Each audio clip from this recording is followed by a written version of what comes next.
লড়াইয়ের ময়দানে পুরুষেরা সাহসী যোদ্ধা বটে, কিন্তু ঘরে ভীষণ অলস এরা। প্রয়োজনের অতিরিক্ত কুটোটিও নাড়ে না কেউ। গায়ের রং অনেকটাই হালকা এদের, বিশেষ করে মহিলারা বেশ ফর্সা। বাইরের জগতের সঙ্গে যোগাযোগ তেমন একটা নেই বললেই চলে এদের। অন্য কোনো গোত্র কিংবা বাইরের কারো ধার ধারে না ব্যবসা বাণিজ্যের।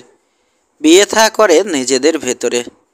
নুবিয়া আর সুদানের সংস্কৃতির সঙ্গে অনেক মিল রয়েছে চালচলনে। আল্লাহকে নিয়ে কথা বলে বটে, কিন্তু মুসলমান নয়।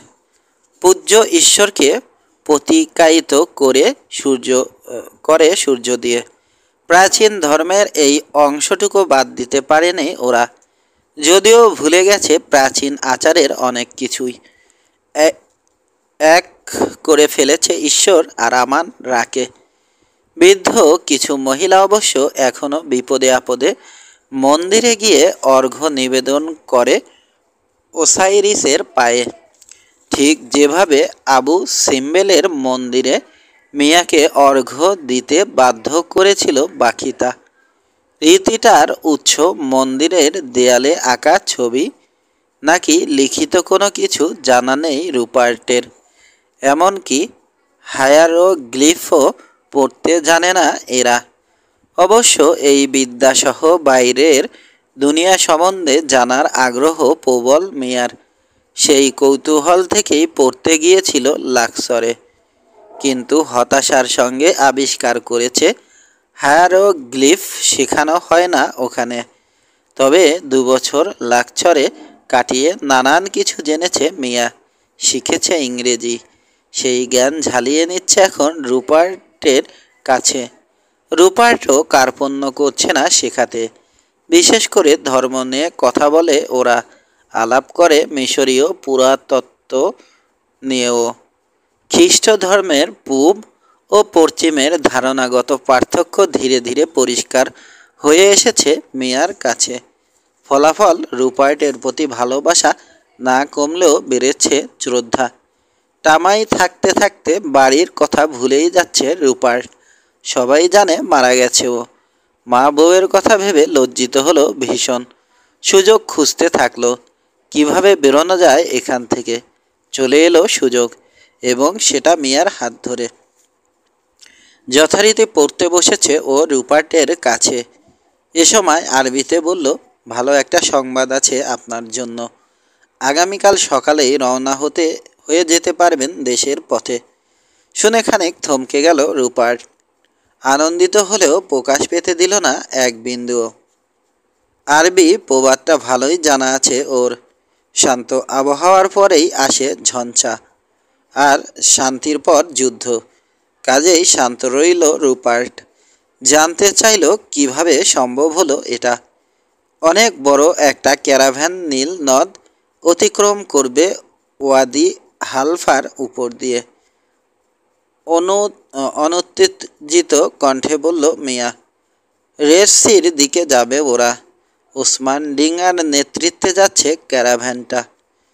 ওই সর্দার আমাদের পরিচিত সৎলোক, সে হজ পালনের উদ্দেশ্যে মক্কার দিকে যাচ্ছে। সর্দারের কাছে দূত পাঠিয়েছিলাম আমি। আপনাকে সঙ্গে নিতে রাজি হয়েছে সে, তবে শর্ত দিয়েছে নিজের পরিচয় প্রকাশ করবেন না আপনি কারো কাছে, এমনকি সাদা লোকদের কাছেও না। তা না হলে একজন খ্রিস্টানের সঙ্গে বন্ধুত্ব থাকার কারণে বিপদে পড়বে বেচারা। বেশ, করলাম ওয়াদা। সেক্ষেত্রে আগামীকাল ভোরে রওনা হচ্ছেন আপনি। এরপর দেখা গেল কারোরই মন নেই পড়ায়। বইয়ের একটা তালিকা দিল ওকে রুপার্ট। খুব একটা আগ্রহ দেখা গেল না মিয়ার মধ্যে। তাও বলল, দেশের পরিস্থিতি শান্ত হলে আনিয়ে নেবে ওগুলো কায়রো থেকে। কোনোভাবে কেটে গেল দিনটা। প্রস্তুত করা হলো রুপার্টের উটটা, সঙ্গে কিছু মাল সামান। 1000 পাউন্ড দিতে চাইল ওকে মিয়া। মেয়েটার নিজের ঘোড়া আর শস্য বিক্রির অর্থ এগুলো। নিল না রুপার্ট।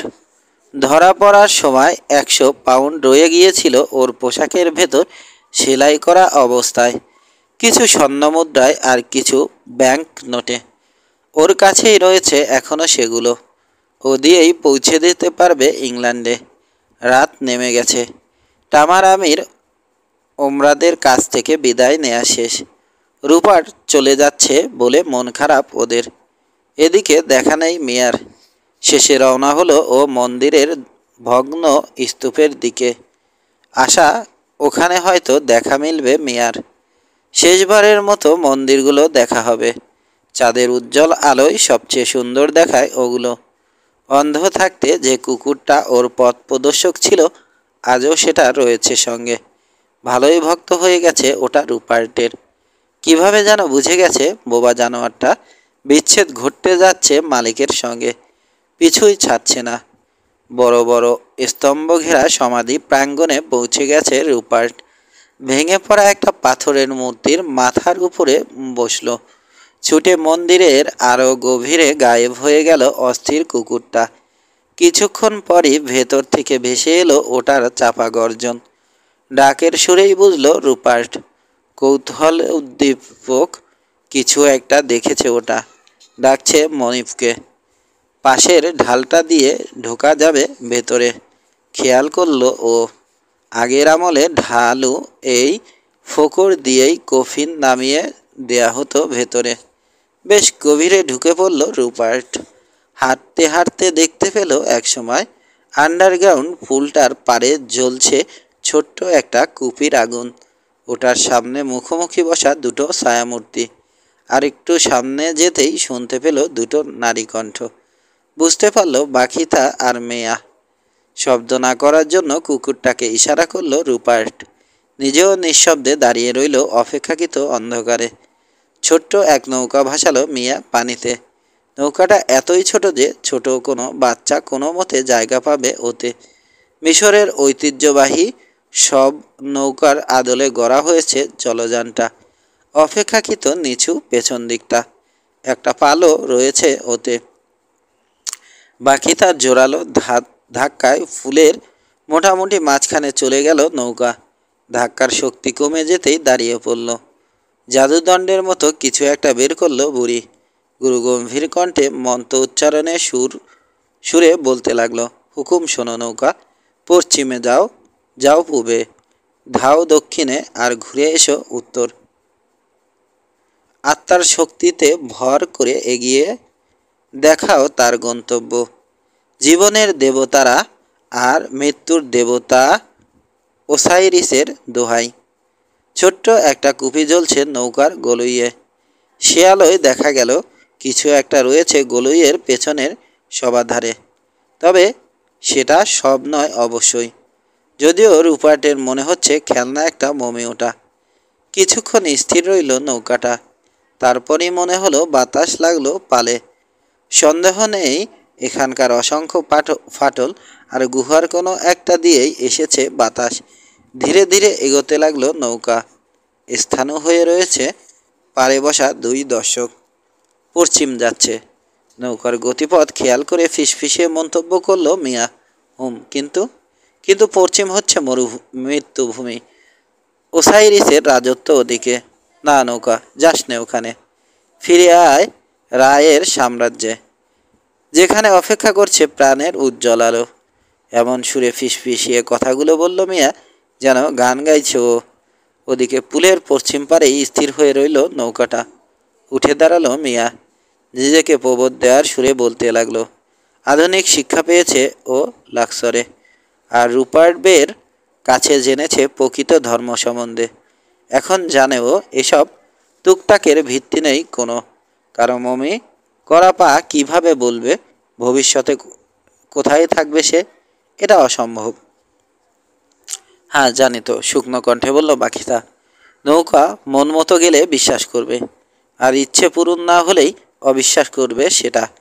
ঠিক তখনই বাতাসের ঝাপটা বা অন্য যে কোনো কারণে হোক নিভে গেল গলইয়ের জ্বলতে থাকা কুপিটা। মিয়ার রাগ দেখে কে তখন। এসব আবল তাবল জিনিসে বিশ্বাস করা গাল দিতেও ছাড়ল না বাকি থাকে। তোমার অনুমান ঠিক হলে তো দেখছি মহাবিপদ। পশ্চিমে গিয়ে থেমেছে নৌকাটা। তার উপর কুপিটাও নিভে গেল। গম্ভীর মুখে বলল বাকিতা। এবার কি ঘটবে কে জানে। দেখা গেল পুলের অন্ধকার প্রান্ত থেকে বাকি তার জেলে রাখা আলোর দিকে এগিয়ে আসছে নৌকাটা। যে বাতাসের তোরে নিভেছে কুপিটা, সম্ভবত এই একই বাতাস পালে পেয়ে সোজা মিয়ার কাছে তরতরিয়ে ছুটে আসছে আদ্রবা তরুণী। দেখে খুশির একটা চিৎকার ছাড়ল মিয়া। তীরে ডুবে যাবে নৌকাটা। ঠিক তখনই নৌকায় রাখা বস্তুটা উদ্ধার করলো ও, জড়িয়ে ধরল বুকে। নামিয়ে রাখো ওটা, তীক্ষ্ণ কণ্ঠে বলল বাকিতা। তারপর গম্ভীর স্বরে বলল, এসব জাদুটোনা তো বিশ্বাস করো না তুমি। তাছাড়া বের মমি করা পাটা তো আমিই এনেছি ওয়াটার হোলের পাশ থেকে, অন্য কেউ নয়।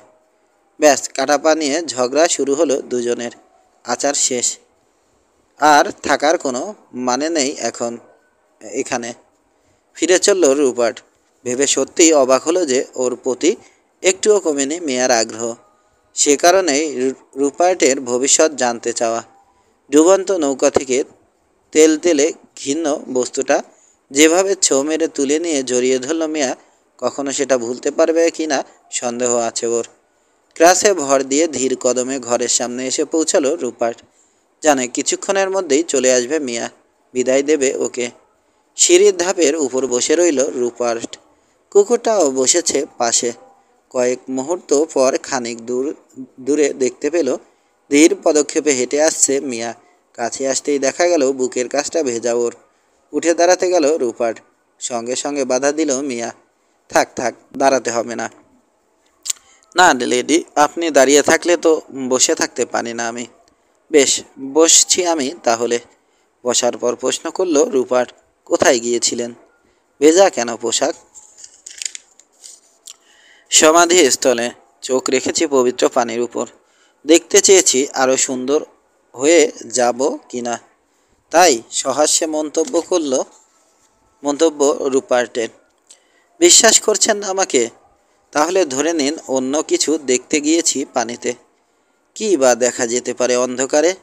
অনেক কিছু। অন্তর্দৃষ্টি যেখানে খুলে যায়, অন্ধকার কোনো ব্যাপারই নয় সেখানে। দেখেছি যে আবার টামায় ফিরে আসবেন আপনি। এখন আর মনে কোনো দুঃখ নেই আমার। নির্ঘাত বাকি তার ফালতু বাকোয়াজ এসব। আমি তো ভেবেছিলাম জাদুটোনায় বিশ্বাস করা ছেড়ে দিয়েছেন আপনি। বুড়ি তো বোকা, আর দেবতারা সব পাথরের মূর্তি। ওদের কারো উপর বিশ্বাস নেই মিয়ার। আমার বিশ্বাস নিজের মনের উপর। আমার মন বলে যে ফিরবেন আপনি, সে কারণেই খুশি আমি। তাহলে তো বলতেই হয় আপনার মন আমার চেয়েও বেশি জানে আমার সম্বন্ধে। ঠিক তাই, অন্তরের অন্তঃস্থল থেকে বিশ্বাস করি টামায় ফিরবেন আপনি। কেন বা কীভাবে জানি না, সেটা পরোয়াও করি না। তবে চাই যাওয়ার আগে একটা শপথ করবেন আপনি, আপনার প্রভু যিশুর নামে। কি শপথ? উদ্বিগ্ন শোনালো রুপার্টের কণ্ঠ। কখনো কখনো অন্ধকারে ঢেকে যায় সব, পথভ্রষ্ট হয়ে ফিরে যায় আশার আলো। প্রাণের উচ্ছ্বাস যেখানে থাকার কথা, নিয়তির ডানায় ভর দিয়ে ভাসতে থাকে হিমশীতল মৃত্যু। যে কারো সঙ্গেই ঘটতে পারে এমনটা, এমনকি আপনার সঙ্গেও। মানে কি? মন বলছে খারাপ কিছু ঘটতে চলেছে। সেজন্য চাই শপথ করুন আপনি, যদি তেমন কিছু ঘটে আপনার সঙ্গে, পশ্চিমের দেশে নিজেকে ধরে রাখার মতো কোনো আকর্ষণ যদি অবশিষ্ট না থাকে, টামায় ফিরে আসবেন আপনি। কেন করব এই শপথ? আমার জন্য। বলে রাখছি, যদি না ফেরেন মারা যাব আমি। আপনার স্ত্রী হতে চাই না আমি, তবে চোখের সামনে আপনাকে দেখতে চাই প্রতিদিন। কিন্তু তা কি করে সম্ভব মিয়া? অসম্ভবই যদি হয়, মৃত্যুই তবে কাম্য আমার। বলছি না যে চলে আসুন শপথ ভেঙে। চাইও না তা, শুধু বলেছি পশ্চিমে যদি মন না টেকে তবেই ফিরবেন এখানে। এখন সিদ্ধান্ত আপনার। বিদায়ী উপহার হিসেবে কি দেবেন আমায়? জীবন নাকি মৃত্যু? যাই দিন না কেন, মাথা পেতে নেবে আপনার এই ভীত। উঠে দাঁড়ালো মিয়া, হাত দুটো বুকে বেঁধে মাথাটা সামান্য নুয়ে দাঁড়িয়ে রইল। নিষ্পলক তাকিয়ে রইল রুপার্ট। বিনয়ের মূর্ত প্রতীক যেন মিয়া। কি করবে ভাবছে ও? ফিরিয়ে দেবে মেয়েটাকে? কিন্তু তাহলে যে বেচারির মৃত্যুর দায় চাপবে ওর উপর। অন্তরে উপলব্ধি করলো যে মানুষ এভাবে ভালোবাসার দাবি নিয়ে দাঁড়ায়, তুলে ধরে নিজের সমস্তটুকু ফিরিয়ে দেয়া যায় না তাকে।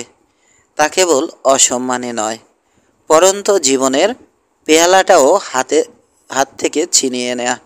কাজেই আর দ্বিধা করল না রুপার্ট। যতটা সম্ভব বিনয় ও সৌজন্যের সঙ্গে বলল, শপথের বদলে যদি কথা দিই চলবে? অবশ্যই চলবে বে।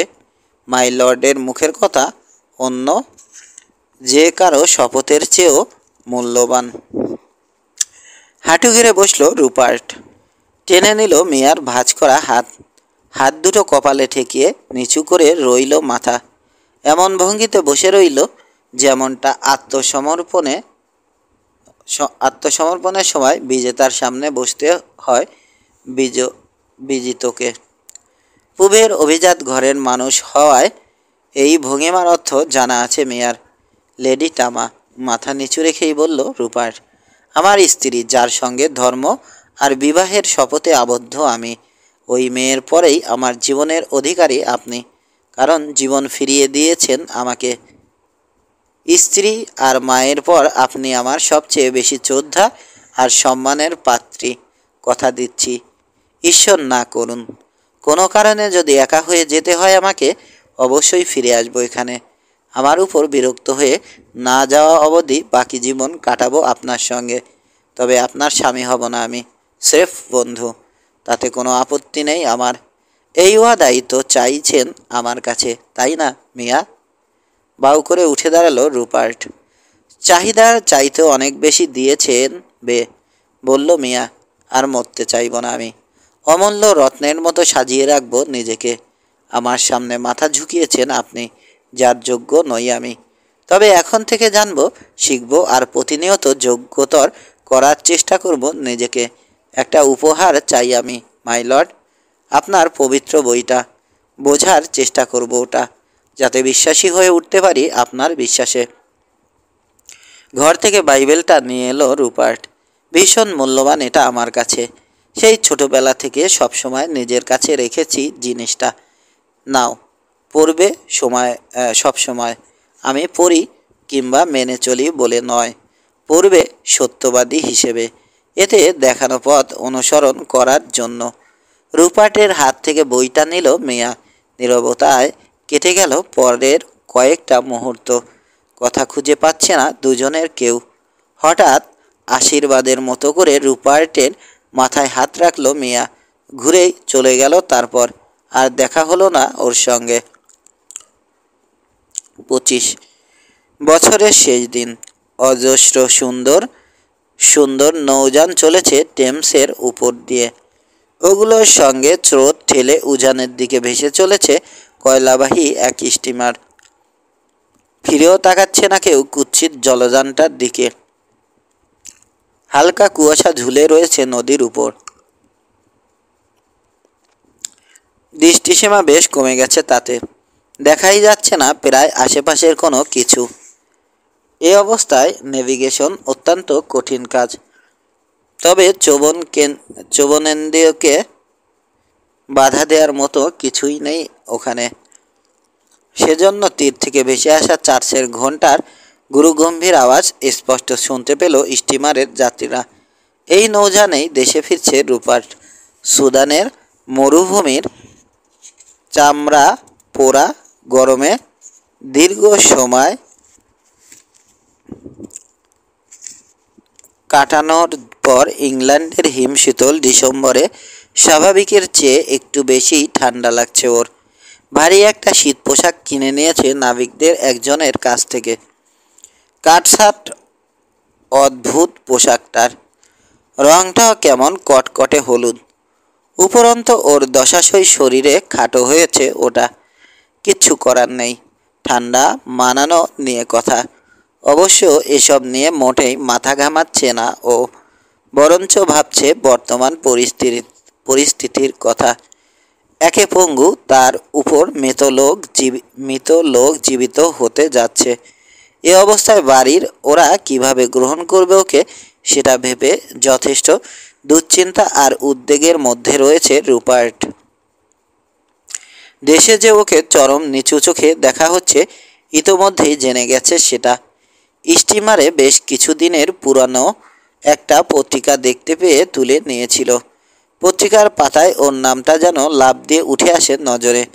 কেউ একজন প্রশ্ন তুলেছে ওর মিশন নিয়ে, জানতে চেয়েছে মিশনের উদ্দেশ্য কী, ব্যর্থতার যে গুজব শোনা যাচ্ছে কতটুকু সত্যি। শোনা যাচ্ছে নেটিভ এক মেয়েকে নিয়ে স্থানীয় এক গোত্রের সঙ্গে লড়াইয়ে জড়িয়ে পড়েছে রুপার্ট উলারস। ফলাফল ব্যর্থতা। কী পরিমাণ আর্থিক ক্ষতি হয়েছে মিশন ব্যর্থ হওয়ায়? এসব প্রশ্নের উত্তরে সেক্রেটারি অব দ্য স্টেট বলেছেন সুদানের সীমান্ত নিবাসী শেখদের সঙ্গে গোপন কিছু বিষয়ে আলাপ আলোচনা করার দায়িত্ব দিয়ে ব্যবসায়ীর ছদ্মবেশে পাঠানো হয়েছিল লেফটেন্যান্ট কর্নেল উলারসকে। স্থানীয় এক শেখ হামলা করে তার ক্যারাভ্যানের উপর। জানা গেছে ওই শেখের নাম ইব্রাহিম। ধ্বংস করে ফেলে ওরা উলারসর দলকে। ওই ম্যাসাকার থেকে বেঁচে ফিরতে পারা একমাত্র প্রত্যক্ষদর্শী সার্জেন্ট আবদুল্লাহর বক্তব্য থেকে জানা গেছে রাজনৈতিক কোনো আক্রমণ ছিল না ওটা। যাত্রাপথে দুজন নেটিভ মহিলাকে আশ্রয় দিয়েছিলেন উলারস। তাদের বাঁচাতে গিয়েই লড়াইয়ে জড়িয়ে পড়তে হয় তাকে। দুজনের মধ্যে কম বয়স্কজন স্থানীয় গণ্যমান্য কেউ। তাকে নিজের স্ত্রী বলে দাবি করে ইব্রাহিম। সব মিলিয়ে আমাদের আদতে মিশর সরকারের আর্থিক ক্ষতির পরিমাণ 2000 পাউন্ড। আরও কিছু প্রাসঙ্গিক কিন্তু গৌণ প্রশ্ন উঠেছে এরপর। যোগ্যতর কাউকে বাদ দিয়ে দায়িত্ব দেওয়া হয়েছে কিনা রুপার্টকে? পারিবারিক নামডাক বিবেচনা করে বিশেষ কোনো সুবিধা দেওয়া হয়েছে কিনা? সমুচিত জবাব দেওয়া হয়েছে এসবের। হাউসের এক আইরিশ মেম্বার তখন প্রশ্ন তুলেছেন, শোনা যায় খুন খারাপির প্রতিশোধ নিতে ছোট্ট এক মিশরীয় দলকে পাঠানো হয়েছিল ওখানে, সেটা কি সত্যি? হ্যাঁ সত্যি, কিন্তু অকুলস্থলে গিয়ে আবিষ্কার করে ওরা মারাত্মক লড়াই করেছে উলারসর লোকেরা। স্থানীয় এক প্রত্যক্ষদর্শী যাযাবরের কাছ থেকে জানা যায় মিশরীয় দলটা পৌঁছানোর আগেই যার সঙ্গে বন্ধুত্ব করেছেন কর্নেল পৌঁছে যায় সেই মহিলা দলবল। নৃশংসভাবে শেখ ইব্রাহিমের লোকদের হত্যা করে তারা।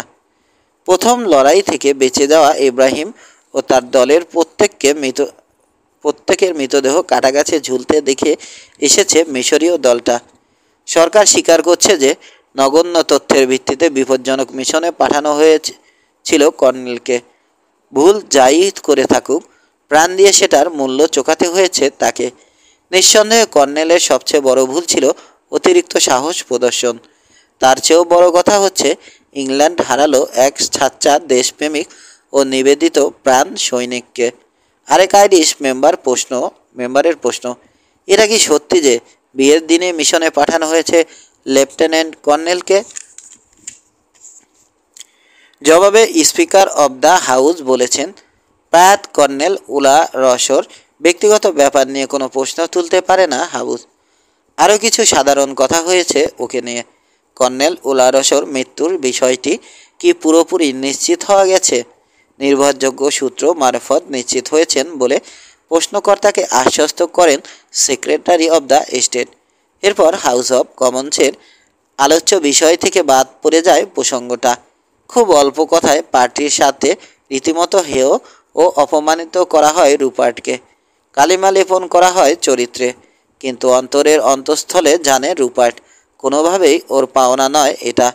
নিজের অভিজ্ঞতা থেকে জানে, সৈনিক কিংবা কূটনীতিবিদ যাই বলা হোক, যে কোনো হিসাবেই কেরিয়ার শূন্য ওর। এখন একজন বিধ্বস্ত মানুষও। তারপরও নারী সংসর্গের কারণে পতন। এই অভিযোগ অবশ্যই খণ্ডাতে পারবে রুপার্ট, কিন্তু তাহলেও অস্বীকার করার উপায় নেই যে মিশনের ব্যর্থতার জন্য ওরাই দায়ী মূলত। বেশ কয়েক মাস ওদের অতিথি হয়ে কাটানোর কথাও অস্বীকার করতে পারবে না রুপার্ট। তার চেয়ে বড় কথা হচ্ছে ও এখন পঙ্গু। এ অবস্থায় মিলিটারিতে রাখা হবে না ওকে, জানা কথা। এসব ভেবেই মিশরীয় সরকারকে কোনো ব্যাখ্যা দিতে যায়নিও। গেলে হয়তো প্রথমেই গৃহবন্দী করা হতো ওকে। আরও হাজারটা কাজের নিচে চাপা পড়ে যেত রুপার্টের ব্যাখ্যা বা আর্জি। একমাত্র ভরসা তাই দেশে ফিরে যদি যথাযথভাবে কলঙ্কমুক্ত করা যায় নামটা। 26। এবারে একটু পেছনে ফিরি। মরুভূমির উপর দিয়ে যাত্রাটা অনেক লম্বা ছিল রুপার্টের। একেবারেই জনশূন্য এলাকার উপর দিয়ে গেছে ওসমান ডিঙ্গার হজ কাফেলা। দু একজন মাত্র স্থানীয় লোকের সঙ্গে দেখা হয়েছে পথে। কোনো শ্বেতাঙ্গের টিকি দেখার তো প্রশ্নই ওঠে না। অবাক হয়ে আবিষ্কার করেছে রুপার্ট, ওকে না জানিয়েই 20 যোদ্ধার একটা প্রহরা দল পাঠিয়েছে মিয়া। সঙ্গে করে তাঁবু আর পর্যাপ্ত সাপ্লাই নিয়ে এসেছে ওরা। ওদের এভাবে কষ্ট না করে ফিরে যেতে বলল রুপার্ট। যেতে অস্বীকার করলো ওরা। বলল যে লেডির হুকুম, জাহাজে চড়ার পরই ফিরবে ওরা। তার আগ পর্যন্ত ওর নিরাপত্তা নিশ্চিত করাই কর্তব্য ওদের। লম্বা পথ পাড়ি দিয়ে লোহিত সাগরের তীরে পৌঁছে যায় মক্কাগামী হজ কাফেলা। সৌভাগ্যবশত ওখানে সুপেয় পানি সংগ্রহের জন্য বিরতি নেয়া কয়লাবাহী ইংলিশ জাহাজটিকে পেয়ে যায় রুপার্ট। জাহাজের ক্যাপ্টেনও কাফেলাটিকে সুয়েজের অপর পারে নামিয়ে দিয়ে দুটো বাড়তি পয়সা ইনকামের সুযোগ পেয়ে খুশি হয়। বন্দোবস্ত জেনে রুপার্টের হাতে আন্তরিকতার সঙ্গে চুমো খেয়ে বিদায় জানায় ওকে টামার সাহসী সৈন্যরা। তীর থেকে জাহাজের দিকে এগিয়ে যাচ্ছে রুপার্টদের বহনকারী নৌকাটা। এ সময় শুনতে পেল ও মরুর সেই করুণ কিন্তু মাতাল করা যন্ত্রসঙ্গীত।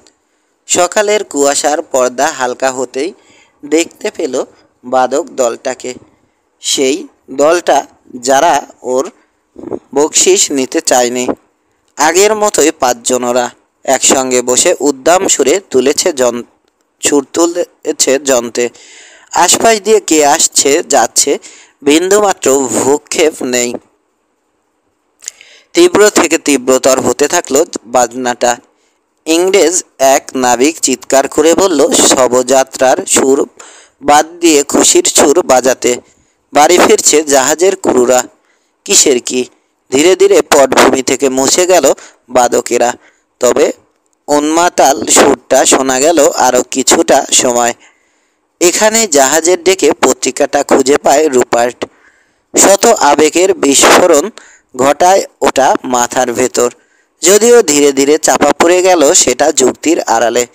সুয়েজের তীরে জাহাজ থেকে নেমে গেল হজ কাফেলা।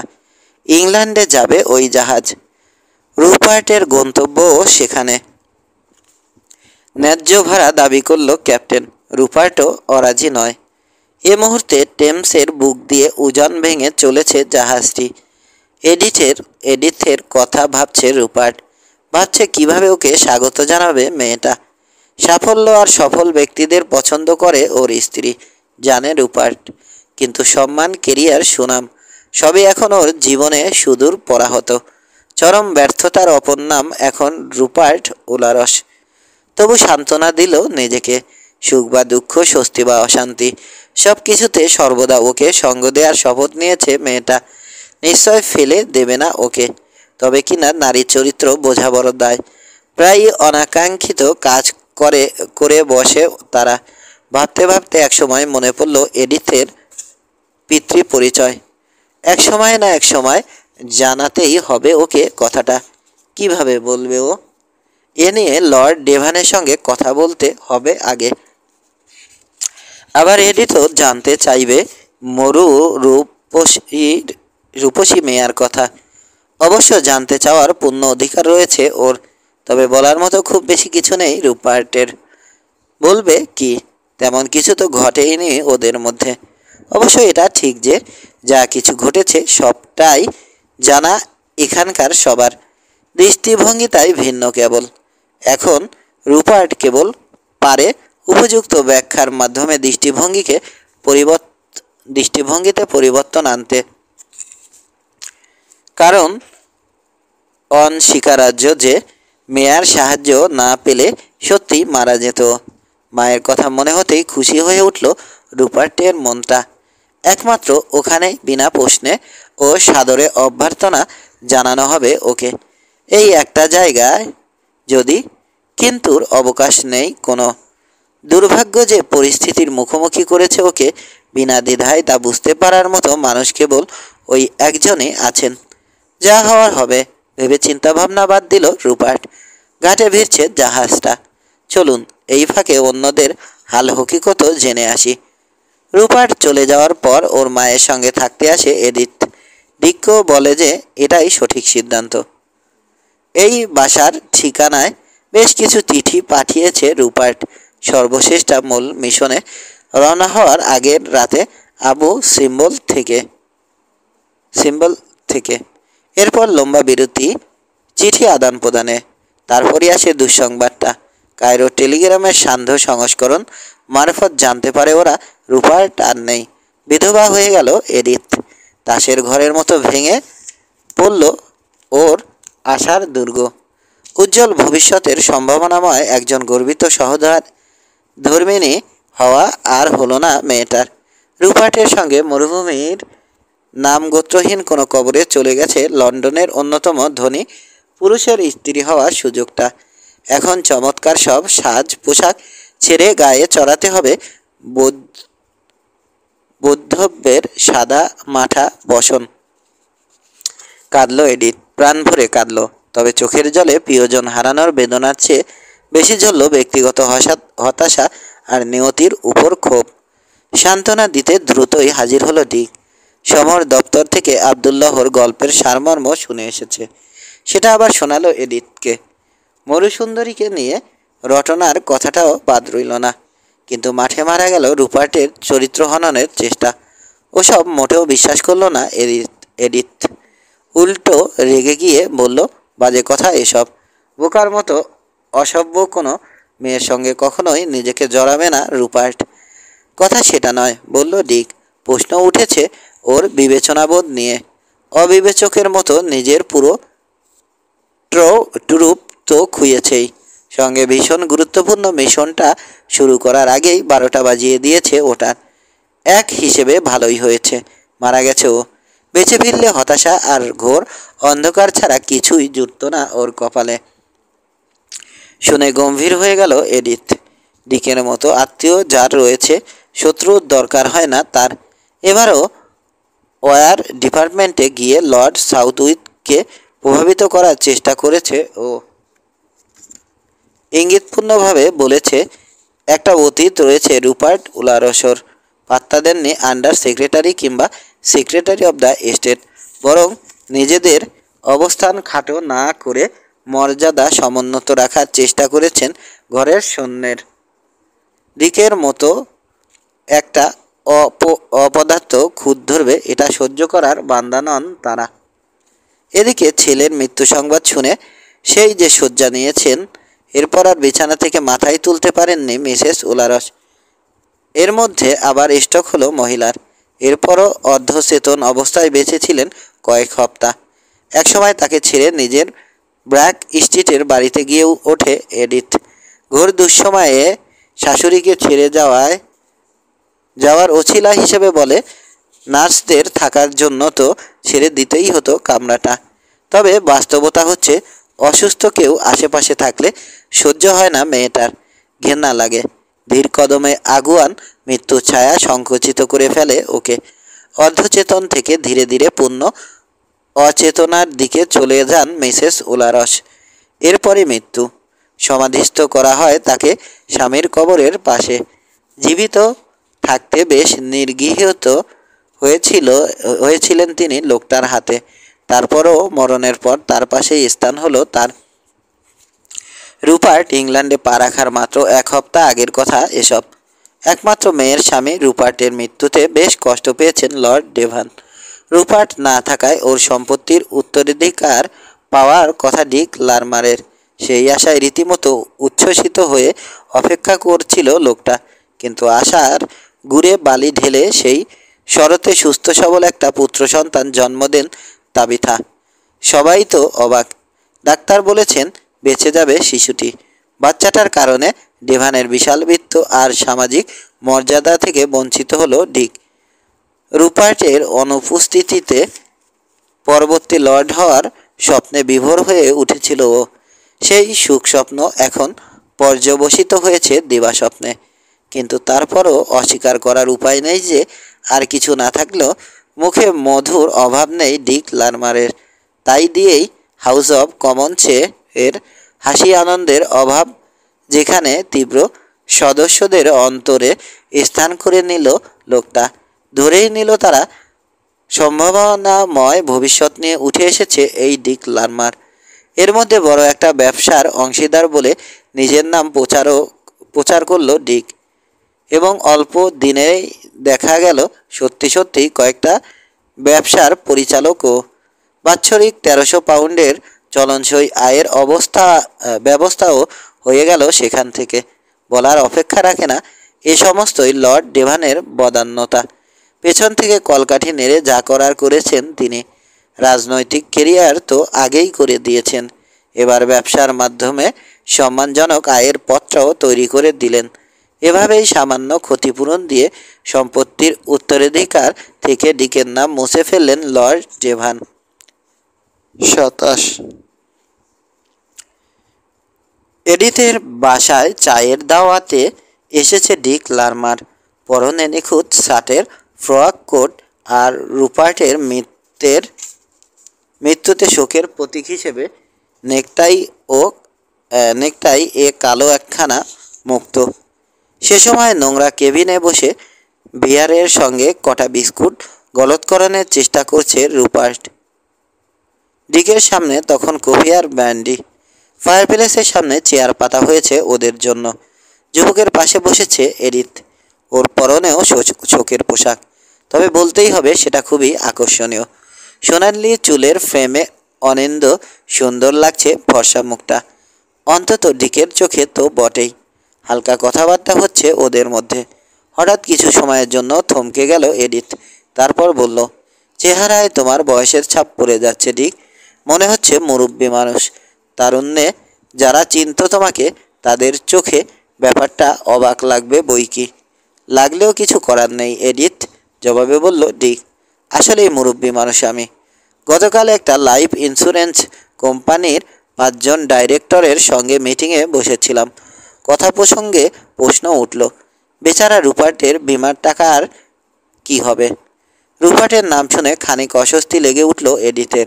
তবে বিস্তারিত জানার জন্য তাকিয়ে রইল চোখে প্রশ্ন নিয়ে। বিমার অঙ্কটা বিশাল।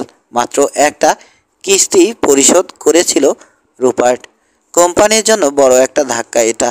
প্রশ্ন ছিল, নিজেই কি তুমি 10,000 পাউন্ডের বিমার দাবিটা উত্থাপন করবে, নাকি ওরাই যোগাযোগ করবে তোমার সঙ্গে?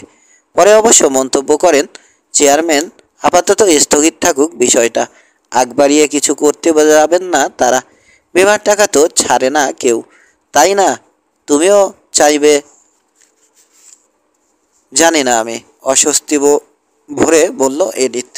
সবাই বলছে বটে মারা গেছে রুপার্ট, কিন্তু সুস্পষ্ট কোনো প্রমাণ দেখতে পাচ্ছি না আমি। বাজে বকছো, বলে উঠল ডিক। ওই মিশরীয় সার্জেন, কি যেন নাম, মনে পড়েছে, আবদুল্লাহ। সে তো বলছে প্রবল গোলাগুলির মুখে কারো বাঁচার সম্ভাবনা নেই বুঝেই পালিয়েছে ও। এখানেই তো খটকা। প্রচণ্ড গোলাগুলির মুখোমুখি হলো সবাই, আর কুটোর আথরটিও লাগলো না সার্জেনের গায়ে। এ কেমন কথা? পালালো কিভাবে লড়াইয়ের ময়দান থেকে? নাকি ডানা গজিয়েছিল ওর? অনেকেই হঠাৎ বিরাট সৌভাগ্য পেয়ে যায় অযাচিতভাবে। খানিক ইতস্ত করে জবাব দিল যুবক। আবার এটাও তো ঠিক যে পানীয় জল ছাড়া মাসখানেক টিকতে পারে না কেউ মরুভূমিতে। যদি ধরেও নি যুদ্ধে বেঁচে গিয়েছিল রুপার্ট, এতদিন টিকবে কি করে পানি ছাড়া? না, আমি নিশ্চিত যে কিছু কথা লুকিয়ে গেছে সার্জেন্ট আবদুল্লাহ। আরেকটা ব্যাপার হলো, আবদুল্লাহ কিন্তু বলেনি যে শেখ আব্রাহাম না কি যেন নাম মৃত দেখেছে তাকে। রিপোর্টটা দিয়েছে অন্য কেউ। রুপার্ট যদি মারা গিয়ে থাকে, ও তো আর কবর থেকে উঠে এসে মারেনি শেখকে। অন্য কেউ মেরেছে, তাই না? তাছাড়া নৃশংসভাবে হত্যা করে কাঁটাগাছে ঝুলিয়ে রাখা হয়েছিল আব্রাহাম ও তার বলকে। রুপার্টের স্বভাবের সঙ্গে মোটেও খাপ খায় না এটা। তবু আমি নিশ্চিত মারা গেছে রুপার্ট। না ডিক, বিশ্বাস করি না আমি। মাঝে মাঝে মনে হয় অনুভব করতে পারছি ওর উপস্থিতি। বলার অপেক্ষা রাখে না, মোটেও সুখকর নয় অনুভূতিটা। ঈশ্বর, বলো কি? থাক, বাদ দাও ওসব। অন্য কিছু নিয়ে কথা বলি চলো। হাতের সিগারেটটা অর্ধেক শেষ হয়েছে। ফায়ারপ্লেসের আগুনে ফেলে দিল ওটা ডিক। চিন্তিত ভঙ্গিতে তাকিয়ে রইল আগুনের দিকে। বলল, তা তুমি কি বিধবার বেশেই কাটাতে চাও আজীবন? এখনই কি বলবো ডিক? করুণ হাসলো এডিথ। তা বটে, কিন্তু জীবনটা ছোট। যাই ঘটুক না কেন অতীতে, সামনের দিকেই তাকাতে হবে আমাদের। সরাসরি বলি, শোক সামলে আমি চাই আমাকে বিয়ে করবে তুমি। না না, আগেই বলো না কিছু। আমারটা বলে নিই আগে, তারপর যা ইচ্ছে বলো। সেই বালক বয়স থেকেই ভালোবাসি তোমাকে। অতীতে যা কিছু করেছি বেশিরভাগই ছিল তোমার কারণে। বারে বারে আমার মাথা খারাপ করে ফেলতে তুমি। কখনো কাছে টানতে তো কখনো আবার ঠেলে দিতে দূরে। রুপার্টের সঙ্গে বিয়ের পিঁড়িতে বসার আগেও ঝগড়া হয়েছিল আমাদের মধ্যে। খারাপ ব্যবহার করেছি তোমার সঙ্গে, সেজন্য খুবই দুঃখিত আমি। বাস্তবতা হচ্ছে হিংসায় জ্বলে পুড়ে যাচ্ছিলাম রুপার্টের প্রতি, কিন্তু এখন আর নেই ও। আমিও চেষ্টা করে যাচ্ছি চরিত্রের খারাপ দিকগুলো যতটা সম্ভব শুধরে নিতে। ডেভানের কল্যাণে কয়েকটা ব্যবসার ডাইরেক্টরশিপ পেয়েছি। এখন আমার বাৎসরিক আয় 1500 পাউন্ড। তুমিও এর কাছাকাছি কিছুই পাবে। আলাদা করে দেখলে কোনোটাই বিরাট কিছু নয়, কিন্তু দুটো মিলিয়ে শুরু করলে মন্দ নয় অঙ্কটা। খানিকটা ঝুঁকে এলো ডিক। মেয়েটার চোখের দিকে তাকিয়ে সাগ্রহে জানতে চাইল, তা কবে এক হচ্ছি আমরা? জানি না ডিক, ঠিক বিশ্বাস করতে পারি না তোমাকে। বলতে কি, সফল দাম্পত্য জীবনের জন্য কেবল ভালোবাসায় কাজ হয় না, আরও অনেক চাহিদা রয়েছে জীবনে। সেই কারণে গ্রহণ করেছিলাম রুপার্টকে। আমাকে বিশ্বাস করতে পারো না কেন? জানতে চাইল ডিক। রুপার্টের ভাগ্যে যা হয়েছে তার জন্যে পরোক্ষভাবে দায়ী নও তো তুমি? প্রশ্নটা এড়িয়ে গেল এডিথ। অবশ্যই না। আচ্ছা, আমি এসব করেছি বলে কান পরাটা কে দিল বলো তো? লর্ড সাউথউইক? না, বিয়ের পর থেকে দেখাই হয়নি তার সঙ্গে। তাহলে নিশ্চয় ডেভান? অভিযোগটা সত্যি নয় তাহলে? আবারও প্রশ্ন ঘোরালো এডিথ। অবশ্যই না, কিছুই করিনি আমি রুপার্টের বিরুদ্ধে। খুশি হলাম ডিক, করলেও এ জীবনে ক্ষমা করতে পারতাম না তোমাকে। সত্যি বলতে রুপার্টকে একা মিশরে যেতে দিয়ে সুবিচার করিনি ওর প্রতি। পেছন থেকে তুমি কলকাঠি নেড়েছ জানলে। কি করতে এডিথ? থাক, এ নিয়ে আর কথা না বাড়াই। অত্যন্ত সৎলোক ছিল রুপার্ট। মন থেকে ভালোবাসতো আমাকে। সন্দেহ ছিল যে ওর রক্ত লেগে আছে তোমার হাতে। তোমাকে গ্রহণ করলে আমার হাতেও লাগতো রক্তের সিটে। নিশ্চিত থাকতে পারো, একদম পরিষ্কার আমি। এডিথের একটা হাত তুলে নিল ডিক। আপত্তি করল না মেয়েটা। হাতটা ছেড়ে দিয়ে ঠোঁটে যখন গাঢ় চুমো খেলো তখন দিল না বাধা। শুধু বলল, এমনটা করা উচিত নয় কিন্তু। রাগের কোনো আভাস নেই ওর কণ্ঠে। বুঝে ফেলল ডিক, প্রায় জিতে গেছে ও। এখন শুধু সময়ের অপেক্ষা। বেশ, বলল ও, একবার চুমো খাও আমাকে, তাহলেই আর এগোবো না আমি। খানিকটা পেছনে হেলে বসলো এডিথ। নরম চোখে তাকিয়ে আছে। মোলায়েম কণ্ঠে বলল, তোমাকে চুমো খাওয়ার অর্থ হবে তোমার প্রস্তাবে সায় দেয়া। দীর্ঘশ্বাস ফেলল একটা, তবে চুমো খেলো ঠিকই। তারপর মৃদু ধাক্কা দিয়ে সরিয়ে দিল ওকে। কিছু কথা বলছি, মন দিয়ে শোনো। আগামী 6টা মাস আর একটা কথাও বলবে না এসব নিয়ে। খুব বেশি তাড়াহুড়ো করে ফেলছি আমরা। আজও বসলাম না একসঙ্গে, কিন্তু একা লাগছিল খুব। উপরন্তু আরও বিষণ্ণ হয়ে গেছি মিসেস উলারসর শেষকৃত অনুষ্ঠানের পর। তাই দাওয়াত দিয়েছি তোমাকে। এখন যাও, কাল পরশু একবার এসো। না থাক, একেবারে মঙ্গলবারে এসো না হয়। যুবককে এগোতে দেখে আপত্তি তুলল এবার। না ডিক, আর নয়, গুড বাই। যুদ্ধ জেতার আনন্দ নিয়ে চলে গেল ডিক লারমার। 28। 2টোর দিকে স্টিমার থেকে নামল রুপার্ট। কাস্টমসেও সময় লাগলো না। তেমন বিশেষ কিছু ছিল না ওর ব্যাগে। তবে আরব বেশভূষা, নাবিকের পোশাক, চোখ আর পাবিহীন দশাসই শরীর, এমন কারণে দ্বিধায় ভুগছিল কাস্টমসের লোকেরা। শেষমেশ ছোট্ট ব্যাগটায় কী আছে দেখতে ঢেলে ফেলা হলো সব কিছু। না, সন্দেহ জাগা নিয়ে কিচ্ছু নেই ব্যাগে। কড়া দৃষ্টিতে ওর দিকে তাকিয়ে সব আবার ব্যাগে ভরে দিল ওরা। কাস্টমস থেকে বেরিয়ে একটা ক্যাব খুঁজে নিল রূপার। রিজেন্ট পার্কে মায়ের বাড়ির ঠিকানা দিল ড্রাইভারকে। গাড়িতে উঠে মনে হলো এতদিনের দীর্ঘ সমুদ্র যাত্রার চেয়েও এটুকু যেতে বেশি সময় নিচ্ছে ক্যাবটা। ড্রাইভারকে ভাড়া মিটিয়ে দিয়ে কার্পেট ব্যাগটা নিয়ে ঘুরিয়ে যখন গাড়ি থেকে নামলো, সন্ধ্যা নেমে এসেছে ততক্ষণে। কুয়াশাও পড়তে শুরু করেছে। সেজন্য গেট ঠেলে ভেতরে ঢুকলেও সঙ্গে সঙ্গেই দেখতে পেল না বাড়িটা। তারপরও মনে হলো হানাবাড়ির মতো নীরব নির্বান্ধব হয়ে আছে ওটা। স্পষ্ট মনে আছে ওর, ছোট ছিল বৈঠকখানার জানালার পর্দাটা। ভেতরে আলো জ্বালা হলে বাইরে থেকে বোঝা যেত সেটা, কিন্তু আজ অন্ধকার কেন? হৃৎপিণ্ডটা আঁকড়ে আসতে চাইছে রূপার্টের। মনটাকে সামলে রাখলো কোনো মতে। দরজার সামনে পৌঁছে বেল বাজালো ও। দীর্ঘ বিরতি, তারপর শোনা গেল আসছে কেউ ভেতরের প্যাসেজ থেকে। হুড়কো যখন খোলা হচ্ছে, রূপার্টের মনে হলো নতুন বছর উদযাপন করতে ডেভানে চলে যায়নি তো ওরা। খুবই অস্বস্তি হবে ওর ওখানে যেতে হলে। তবে একটা ভালো দিকও রয়েছে সেটার, সময় পাওয়া যাবে নিজেকে আরেকটু উপস্থাপনযোগ্য করে তোলার। খুলে গেল দরজাটা। দেখা দিল একটা অপরিচিত মুখ। মোমবাতি হাতে দোরগোড়ায় হাজির হয়েছে ভারী গড়নের এক মহিলা। চোখে সন্দিগ্ধ দৃষ্টি। আগন্তুকের হাতের ব্যাগ আর পুরানো মলিন পোশাক বাড়িয়ে দিল সন্দেহ। কড়া কণ্ঠে জিজ্ঞেস করলো, কাকে চাই? মিসেস উলারসর সঙ্গে দেখা করব, বলল রূপার। কোনজন? দুজন মিসেস উলারসর কথা জানি, একজন কম বয়স্ক আরেকজন বুড়ি। কাকে চাইছেন আপনি? এখানকার নিয়মিত কেয়ারটেকার নই আমি, ছুটিতে আছে সে, ওর বদলি আমি। দিন কয়েকের জন্য কাজ করছি এখানে, গড়গড় করে বলে গেল মহিলা। বয়স্কজনের কাছে এসেছি আমি, সেক্ষেত্রে এখানে নয়। ব্র্যাপটন কবরস্থানে খোঁজ করুন। শুনেছি 1 সপ্তাহ আগে কবর দেয়া হয়েছে ওকে। হাত থেকে খসে পড়ল ব্যাগটা। দেয়ালে হেলান দিতে হলো রূপার্টকে। ওকে, কি হলো আপনার? সামলে নিল রূপার্ট। না, কিছু না। 1 গ্লাস পানি দিতে পারবেন? দিচ্ছি, ভেতরে এসে বসুন। দরজা মেলে দিল মহিলা। ডাইনিং রুমে নিজের চেয়ারে গিয়ে বসে পড়ল রূপার্ট। আগের মতোই রয়েছে সব কিছু। গ্লাস সেলফে এখনও পড়ে আছে বিয়ের কয়েকটা নিমন্ত্রণ পত্র। সাইডবোর্ডে আগের মতোই দাঁড়িয়ে ওসাইরিসের মূর্তিটা। তামার সমাধি মন্দিরের কথা মনে পড়ে গেল।